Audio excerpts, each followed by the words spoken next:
Bonjour à tous et bienvenue sur ma chaîne Pixel et Vecteur. Aujourd'hui je vais vous parler de Photoshop et je vais vous montrer comment contrôler un peu la saturation lorsqu'elle est trop excessive. Vous voyez que pour cette image là, qui a été prise lors d'une fête où on jette des colorants qui sont en poudre sur les gens, eh bien on a une couleur ici qui est vraiment trop saturée, beaucoup trop saturée.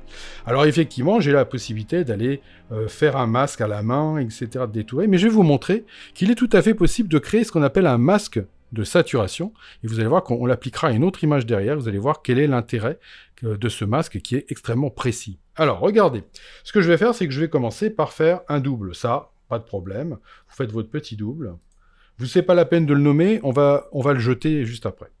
Voilà, et sur ce double-là, je vais aller appliquer un filtre qui va s'appeler Divers TSL TSI, teinte saturation luminosité, c'est ça qui va nous intéresser. Qu'est-ce qu'il nous dit? Il nous dit qu'il faudrait qu'on parte d'une image RVB, c'est le cas, c'est une image RVB, sinon j'aurais jamais des roses aussi flashy. Et je voudrais que le calque qui va donc être traité soit plus en RVB, mais soit en TSL, teinte, saturation, luminosité. Je fais OK là-dessus, et vous allez voir que ça va me donner un truc un peu bizarre. Mais vous inquiétez pas, c'est pas important. Une fois que j'ai ça, je vais aller dans les couches. C'est ça qui va être très important, les couches. Et dans les couches, je vais retrouver le T, c'est le rouge, c'est la première couche, voilà. Et le T pour la teinte. Ici, vous voyez, je vois la teinte la plus forte, qui est en blanc, vous voyez, très forte. Et puis d'autres teintes qui sont plus amorties. Le vert, ça va donc être la fameuse saturation, c'est celui qui va nous intéresser. Et le bleu, qui sera donc la luminosité. Pour ce qui m'intéresse, moi, c'est le vert. Donc, je vais prendre le vert. Et il faudrait que je récupère, en fait, cette sélection-là. Vous voyez, c'est ce masque-là qui m'intéresse. Je vais appuyer sur la touche commande, contrôle pour les PC, et je vais cliquer sur la couche avec la touche contrôle. Vous voyez que j'ai un petit doigt avec des petits pointillés. Ça veut dire, il me dit, bah voilà, j'ai fait une sélection à partir des informations de cette couche. Parfait. Je vais dans les calques de réglage, je prends le calque de réglage, teinte saturation, voilà. Et vous voyez que dans la partie des calques ici, je retrouve bien la teinte saturation avec mon masque. Ce qui veut donc dire que la copie, si j'en ai plus besoin, je le jette à la poubelle. Parfait.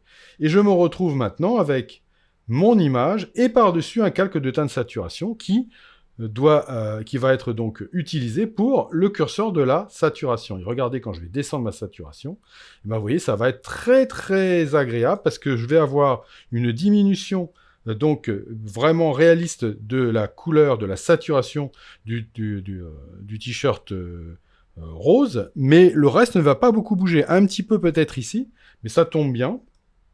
Voilà. Et ici, vous voyez, si je me mets par là, et ben, voilà, j'ai totalement réglé mon problème. Et ça me paraît vraiment très bien. Alors, j'aurais pu effectivement faire une teinte de saturation, puis prendre un pinceau, et puis peindre pour enlever, mais vous voyez que là, il n'y a même pas besoin. C'est fait d'office, et vous avez quelque chose de très graduel, très dégradé. Je vais vous montrer sur une autre image. Je vais prendre cette image-là, et je me dis, cette image-là, elle est vraiment très bien, mais bon, la fleur et le vert, là, la saturation, là, elle est un peu forte. Là, ça devient un peu trop, là. Alors, je vais faire la même chose. Je vais prendre ça, je vais lui dire que je voudrais faire un dupli. Alors, clic droit sur la partie pour dupliquer. Voilà, je ne le nomme pas, puisque vous avez vu, on le jette. Je vais faire mon filtre. Donc, on a dit divers teinte TSL. Vous voyez, il est déjà réglé. D'un côté RVB, de l'autre côté TSL. Je fais OK là-dessus. Voilà. Puis je vais chercher ma couche donc du vert, je vous rappelle. Le rouge pour le T. Le S, donc le saturation pour le vert, et le L pour le bleu. Je prends ma couche du vert. Et j'appuie sur la touche commande contrôle pour les PC. Et je clique pour récupérer ma sélection. Puis je viens prendre ma teinte de saturation ici. Je jette le calque là qui ne me sert plus à rien. Et vous voyez qu'ici, je viens prendre mon curseur de saturation. Je vais désaturer légèrement ma fleur. Voilà, juste ce qu'il faut.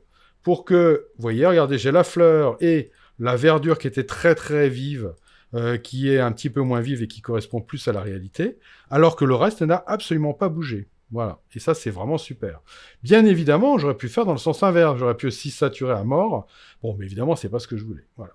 Donc voilà, je vais me positionner par là, faire un -17, et vous voyez que là, bah voilà, j'ai retrouvé un petit peu plus de détails en plus dans la fleur, ça tombe bien, et elle correspond plus à une couleur réelle, et non pas une couleur fantasmée. Voilà, donc vous voyez, c'est quelque chose qui est quand même très facile à faire, et qui va vous donner à chaque fois d'excellents résultats. Voilà, et bien j'espère que ça vous plaira, et je vous dis à bientôt pour de nouvelles aventures sur Pixel et Vecteur.